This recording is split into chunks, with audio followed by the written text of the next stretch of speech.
যারা মন্ত্র কানে নিয়েছো তারা সন্তান হয়ে গেলে বাপ বেটা সম্পর্ক করা হলো।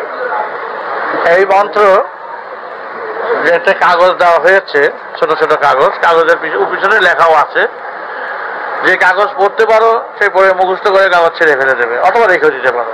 আর যে কাগজ পড়তে পারবে না, সে যারা এখান থেকে দীক্ষা নিয়েছে তারা পড়ে বলে দিতে পারবে, দু একবার দিনবার মুখস্থটা ভালোভাবে করে মনে মনে জপ করবে।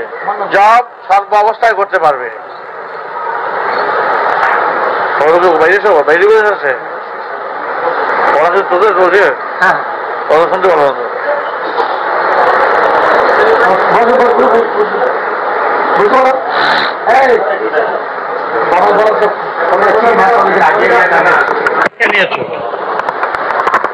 আজ তোমরা সন্তান হয়েছে, বাবা পুত্র বাপ বেটা সম্পর্ক করে। যে দীক্ষার সাথে সাথে একটা কাগজ দেওয়া হয়েছে, সেই কাগজটা ভালো করে পড়ে মুখস্থ করে হাত ছিঁড়ে ফেলবে, না হয় ঘরে রেখে দিও। যদি কেউ পড়তে না পারো কাগজটা, তাহলে যে এখান থেকে দীক্ষা নিয়েছে সে তোমাদের পড়ে জানাতে পারবে। আর মন্ত্রের নিয়ম হচ্ছে, জপের নিয়ম হচ্ছে, যতক্ষণ শ্বাস প্রশ্বাস আছে সেইভাবে জপ করতে পারবে, যতবার খুশি, যখন খুশি, যেথায় খুশি, হাঁটতে বইতে খাইতে শুইতে। এর জন্য 108 বার গণার নিয়ম আছে, করের নিয়ম আছে, মালার নিয়ম আছে। তোমাদের এগুলো করবার প্রয়োজনীয়তা নাই, তোমরা মনে মনে জপ করলেই হয়ে যাবে। সম্পর্ক তো করে নিলে, আজ তোমরা ছেলে হলে বাবা পেয়েছ, শুধু জব করেই তো খালাস নয়, তারপরে তো অনেক কিছু কাজ আছে তোমাদের। কারণ যখন সন্তান হয়েছ, সন্তান হওয়ার আগে এক কথা, সন্তান হয়ে গেলে বাবার আদেশে তোমাদের চলতে হবে, যা বলবো সেইভাবে তোমাদের কাজ করতে হবে। তা না হলে তো রাজু বুঝোই, অবাধ্য সন্তানের বাপ কি করে তো জানোই, এটা জানো তো কি করে। হ্যাঁ, সেই মনে রেখো। হ্যাঁ, তাহলে তোমাদের কর্তব্য হচ্ছে, দেখো গৌরের রক্ত, গৌরাঙ্গ দেবের নাম শুনেছো তোমরা সবাই? এই আমির তার ভবিষ্যৎবাণীর শেষ রক্ত। গৌর শেষ কাজ শেষ পর্যন্ত করে দিতে পারে না। এই শত্রুরা তাকে নির্যাতন, অপমান, লাঞ্ছনা অনেক কিছু করেছিলেন, ভক্তরাও খুব নির্যাতিত হয়েছিলেন, সব শেষ করতে পারেনি। যদি এই রক্তে যদি তার বাকিটুকুনো কাজ শেষ করে যেতে পারি, তাহলে একটা হলো গেছে। সেই শেষ করার ভার শুধু আমারও একার উপর নয়, বাপ বেটার সবাই একত্রিত হয়ে সেই কাজ করবে। বুঝতে পেরেছ? আচ্ছা, চারদিকে তো দেখতে পাচ্ছ, ধর্ম শুধু চোখ বুঝে থাকাই নয়, ধর্ম শুধু ঘর থেকে গেরুয়া পরে বার হয়ে যাওয়া নয়, ধর্ম শুধু মন্দির সেবা করলো শুধু তাই নয়। ধর্ম হচ্ছে নিজেকে রক্ষা করা, নিজেকে মুক্ত করা, এবং দেশকে মুক্ত করা, সমাজকে মুক্ত করা, জাতিকে মুক্ত করা। তোমাদের সাধনা হচ্ছে, ওরা জব করবে, তপ করবে, ঘর রক্ষা করবে, ঘরকে রক্ষা করবে। ঘর যেমন মা আছেন, বাবা আছেন, যা যা থাকে, তারপরে কারো স্ত্রী আছে, পুত্র আছে, মাসিমা থাকে, পিসিমা থাকে, জেঠিমা থাকে, কাকিমা থাকে, যে যে সম্পর্ক, জাতীয় স্বজন, প্রতিবেশী, যতটা পারো সাধ্য মতন মা বাবার সেবা করবে যাদের আছে, এবং গুরুজনদের সেবা করবে, এবং স্ত্রী পুত্রের সেবা করবে। সে ঘরের কোনো কেউ অশান্তি করবে না। ঘরকে রক্ষা করে আমার এই কাজ, ঘর ছেড়ে এই কাজ নয়, এটুকু মনে রাখবে।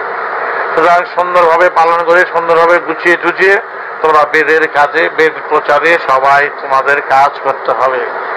এই দেখো, শিব নিজে বেদ প্রচার করেছেন, পার্বতী বেদ প্রচার করেছেন, দুর্গা, তারপরে সমস্ত দেব দেবতা ঋষিরা সবাই বেদ প্রচার করেছেন।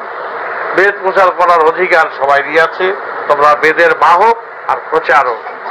সুতরাং বাবার আদেশ পেলে তোমরা, তোমাদের কর্তব্য হচ্ছে, দেশে দেশে আজ সমাজকে বিভ্রান্ত করে রাখছে, জাতির দিক থেকে, নীতির দিক থেকে, সমাজের দিক থেকে বৈষম্য করে রাখছে, ব্যবধান করে রাখছে, পার্থক্য করে রাখছে।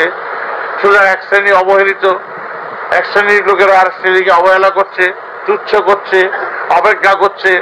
তোমরা সেগুলো দূর করবে। আমরা মানুষ সবাই এক এক মানুষ, এক জাতি, আমাদের মধ্যে কোনো বৈষম্য নাই। একটা হাঁড়ি, এক হাঁড়িতে সবাই রান্না, এক হাঁড়িতে খাওয়া, এক ঘাটে চার, এক বাতাস, এক জল, এক মাটি। তোমরা সেইভাবেই তৈরি হয়ে যে সমস্ত আদেশ উপদেশগুলো বই আকারে বার করেছে সেগুলো পড়ে পড়ে, যারা পড়তে পারে পড়ে তোমাদের শোনাবে। তোমরা ক্লাস করবে, এক জায়গায় সবাই ভাইরা ভাইরা বসবে, এক গুরু শিষ্য সন্তান, পেটের বাচ্চা তোমরা আমার, তোমরা নিজেরা এক ভাই, গুরু ভাই বলে তোমাদের, তোমরা এক ভাই। সুতরাং এক ভাই এক আত্মা তোমরা সবাই।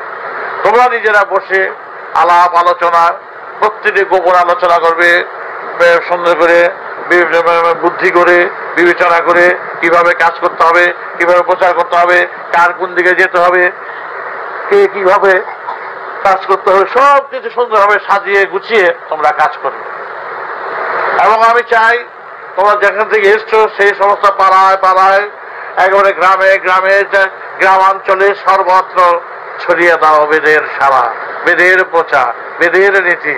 অন্য সব সাধু সন্ন্যাসী যারা আসেন তারা শিষ্যের মাথায় হাত বুলায়, শিষ্যের মাথায় পয়সা রোজগার করে, এগুলো আমি পছন্দ করি না। এই বাবা সেই বাবা পাও নাই, তোমাদের হাত বুলিয়ে পয়সা নেওয়ার বাবা নয়। এই বাবা যদি দরকার হয় পকেট থেকে ছিটিয়ে নেবো টান দিয়ে। বুঝতে পেরেছো কি বললাম? পকেটে যদি টাকা থাকে তো আর বাবা কয় ওই তোর পোলারে খাওয়াবি, ছেলেরে খাওয়াবি, বউরে খাওয়াবি, আমি পাবো না কেন? কথা বুঝতে পেরেছ? চেয়ে জোর করে নেবে যদি দরকার হয়। এই বাবা হলে সেই বাবা। এটা সেই নয় যে দেখলে পূজায় দে, জকে দে, শান্তি শাসন কর, রাহুতে শনিতে পয়সা দে, এই বাবা তা বলবে না। সুতরাং বাপ বেটা হিসাবে দরকার, আমি দরকার 2টা টাকা দেয় আমার দরকার, এইভাবে চেয়ে নেবো দরকার। কিন্তু শিষ্যের মধ্যে হাত বুলিয়ে পয়সা রোজগার করাটা আমি ঘৃণা বোধ করি। সুতরাং তোমরা সেইভাবেই চলবে। অন্য সব সাধু সন্ন্যাসী সম্প্রদায় এই চাঁদায়, সেই পয়সা, এই টাকা, সেই সব আমার নাম দিয়ে যদি কেউ নেয়, আমার সেটা আমাকে না জেনে তাদের দেবে না। অনেকে কতগুলো লোক বেরিয়েছে আমার নাম দিয়ে, ওই ঠাকুর বলছেন এগুলো ঠাকুরের এই অবস্থা, হ্যাঁ দিতে হবে, সেই দিতে হবে, যা কিছু বলবে আমার নাম দিয়ে, আমাকে না জিজ্ঞাসা করে বিশ্বাস করবে না। যে কোনো কথা আগে আমার জিজ্ঞাসা করবে, তারপরে সব মনে থাকবে তো, সবাই জন্য মনে থাকবে। আমার যেহেতু এই ঠাকুরের কথা বলছেন, আমি ঠাকুর বাড়ি আসছি, আমি ঠাকুর বাড়ির লোক, আমার ভালো কথা, আপনার আসছেন, আমি ঠাকুর বাড়ি যাবো, আপনার সঙ্গে আলাপ করে তখন যা ঠাকুর যা বলবেন তাই। এবং সেইভাবে তোমরা চলবে। একেবারে সৈনিক, তোমরা সৈনিক হয়ে গেল। সন্তান ধরলো সৈনিক বাহিনী, সেনাবাহিনী। তোমরা এই বাহিনীর কাজ হচ্ছে সমাজকে রক্ষা করা, শয়তানদের বিরুদ্ধে লড়াই করা। লড়াই করে শুধু মারপিট করা নয়, জ্ঞানে, বুদ্ধিতে, বিবেচনায়, ভালোবেসে, প্রেম দিয়ে যেইভাবে পারো তোমরা ঢুকে যাবে। তারপরে যদি সিধে না হয়, সিধে হওয়ার জন্য অপারেশনের যন্ত্র, যেই ওষুধ, যেই বুড়িতে অসুখ না কমে, ফোড়া না কমে, তখন অপারেশনের যন্ত্র নেয় প্লেটগুলোকে বার করে দেওয়ার জন্য। সময় বিশেষে যদি অপারেশনের যন্ত্র আমাদের হাতে ধরতে হয় চিকিৎসক হিসেবে, আমরা সেইভাবেই কাজ করব। আমরা খুন চাই না, খুন করতে চাই না, আমরা কাউকে সাথে রাগারাগি করতে চাই না। কিন্তু আমাদের সমাজ যদি আক্রান্ত হয়, সমাজকে যদি আক্রমণ করে, সমাজে যদি আমাদের আঘাত আনে, আমাদের অভাব অভিযোগ যারা বাড়িয়ে চলছে, তাদের বিরুদ্ধে লড়াই করতে হবে দরকার। আমি যখন এগুলো যে আদেশ নিজে আমি বলবো তোমাদের, কারো আদেশে নয়। কেউ যদি বলে ঠাকুরের কথা বলছে ওকে মারতে, তা দেবে না। যদি যখন আদেশ করি যেটা তোমরা হাতের অস্ত্র ধরো, লাঠি ধরো, যাও ওই শয়তানদের শেষ করো, তোমরা পারবে?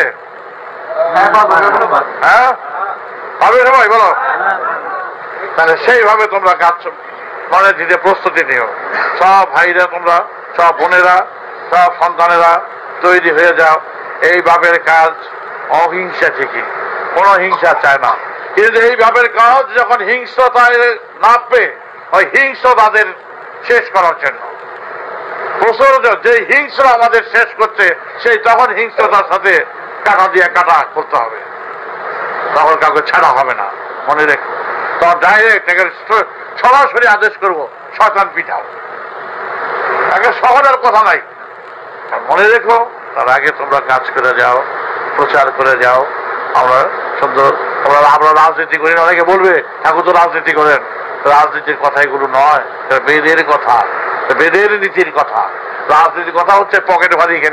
এখানকার রাজনীতি হচ্ছে আগে ছিল 2টা পকেট, এখন একজন 8টা পকেট করছে, ভিতরে পকেট, এখানে পকেট, এখানে পকেট। ওই ঘুম থেকে ওইটা পকেট ভারী করে বাড়িতে নিয়ে যায়।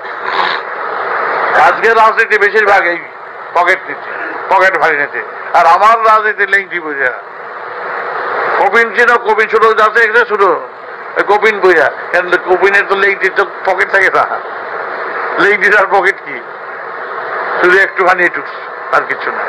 এই কথার কথা বলছি, আমার কাজ হচ্ছে লেংটি বইয়া একটা চাদর গায়ে দিয়ে একটা গেঞ্জি গাইতে হচ্ছে, পকেট টকেট দিয়ে দেবে না পকেট। তোমরা সেইভাবে কাজ করবে, যখন দরকার হবে লাঠি ধরবে, দরকার হবে প্রেম ধরবে, প্রেম দেবে।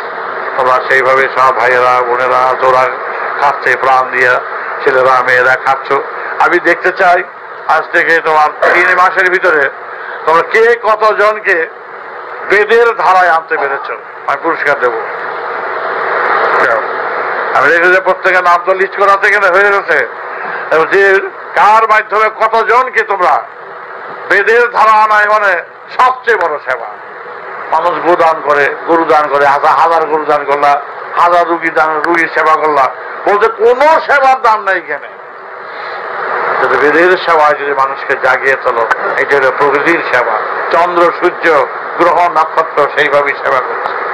শুধু আমি দেখতে চাই এই কোজনের ভিতর যারা আছো, এই 3 মাসের মধ্যে আগে দেখতে চাই যে কে কত লিস্ট করা হবে, কার মাধ্যমে কতজন লোককে বেদের ধারায় আনতে পেরেছ, বেদের সুরে আনতে পেরেছ। সেই হলো সবচেয়ে মহান। আমরা সেই কাজই করছি, আমাদের আর অন্য কোনো কাজ নাই। টাকা আদায় করা, টাকা আনা, কোনো কিছু দরকার। আমরা চাই আমার সমস্ত দেশবাসী ভালোবাসার জন্য আমরা বাহক হিসাবে, প্রচারক হিসাবে আমরা এগিয়ে যাচ্ছি। আয় রে আয় আমার ভালোবাসার জন্য, আমার প্রেমে আয়, আমার কুলে আয়। এই দেশ সেই কুলে নেওয়া দেশ, এই দেশ আলিঙ্গনের দেশ, এই দেশ ঝগড়া বিবাদের দেশ। সুতরাং প্রীতির সাথে এক প্রীতির সম্মেলনে প্রীতি রক্ষা করে আমাদের কাজ, আমরা সেভাবে চলবে। তার মুখে বলবে মহাকাশের মহানাম মহাসার গ্রাম রাম নারায়ণ রাম, মন থাকবে। আজ এটা আমার গলা ধরে গেছে, তাই তোমরা নাম যারা প্রণাম করেছ নাম করতে করতে নিচে গিয়ে বলো রাম নারায়ণ